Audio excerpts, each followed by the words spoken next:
What's going on, guys? It is Caleb, or as most of you know me, ESK Famous.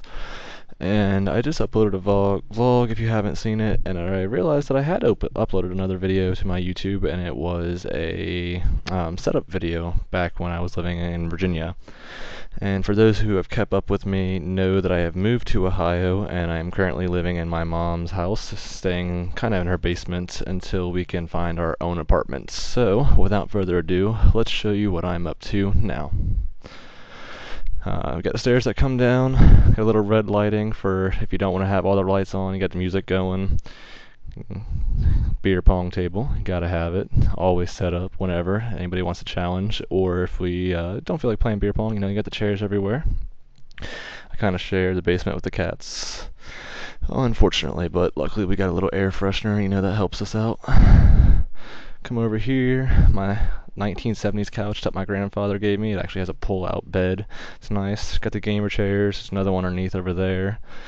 We got my monitor and my TV. Both of them are being used. We use the monitor, of course, to play Xbox. We use the TV when we feel like watching Netflix of some sort.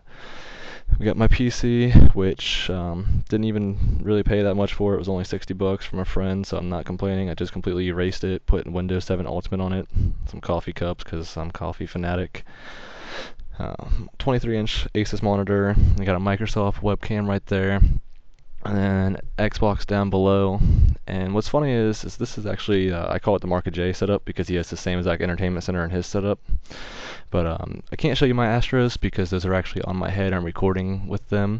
But the mix amp is right there. The mix amp is completely wired to my Xbox and my computer, so at any given point, if I'm in a party chat, someone sends me a Skype call, I can go ahead and answer that straight from there, or vice versa. As for music and entertainment while we're playing Pong, I've got my 120 watt Line 6 guitar amp right here. It's wired to some speakers, so I kind of have surround sound going on, and then a sub underneath. That thing is loud. I've never even had it pass halfway without shaking the house, so we'll have to see how loud that goes. It's left my dresser after Modern Warfare 3. Yeah, it's kind of in pieces. I tend to rage a lot, as you can see my hands, yeah, we'll just not go there. My mom's an artist, so she got her drawing table, but right now we kind of kidnapped it, and it's whatever's on it, and fitted, some sunglasses, and the shoes. We got Adidas. We got some nice little leather boats back here. We able to put the tie and the suit on. Some work shoes, some Nikes, some more Nikes. I'm more of an Adidas type. My roommate's all Nikes, so that's the only thing we really clash upon. As for that, only thing I have left to show you is my controller, which I recently had a little fun with. Now you're probably thinking, what's so special about this controller? Big deal, it's got a chat pad on it. Actually, this controller is many different controllers put together, different buttons. The KontrolFreek's, a must for me after playing with it for so long. And the chat pad, it's nice to talk on, but I don't really use it for the chat pad. What I use it for is to have a relaxed grip on the controller, more to hold onto in the back, that way you don't have to clench, your hands don't sweat as much. But that's not even what I'm trying to talk about. Recently I got bored, and I was looking at SCUF controllers, and I was looking at the prices, and I said, no, I don't feel like paying that. So I decided to do my own. Now I have some trigger stops right here, I'm trying to focus in on them.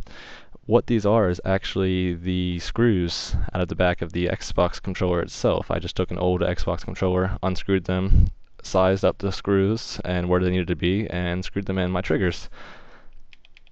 They work perfectly fine. Just nice and simple way. And then I figured, let's go one step further and let's do the adjustable triggers. Now, I didn't do them the SCUF way. As you can see, they are not right there right by the triggers like the SCUF controllers would. I actually took my my old controller. It took one for the team. I tried figuring out how they did that and wasn't successful. So then I started trying my own ideas and came up to this interesting theory, which is two little small screws about an inch down from the top of the controller, And what it does is it actually pushes on the lever that controls the trigger, so if I unscrew that, the lever can release, releasing the trigger out. If I screw it in, it pushes the lever up, pulling the triggers in. Now, the rubber wasn't a necessity. I just didn't feel like catching my fingers on the screws at all times. And I'm also not going to show you guys the trigger adjustments because I'm not going to ruin my sweet spot that I've got them in right now. But what these itty bitty screws are actually two little screws out of the D-pad, out of the back of the D-pad of an old controller. So, for you guys who are interested in scuffed controllers, I don't have the back buttons. However, adjustable triggers and trigger stops using only pieces from an old Xbox controller and a little rubber found around the house. That being said, it's ESK Famous, and I am out.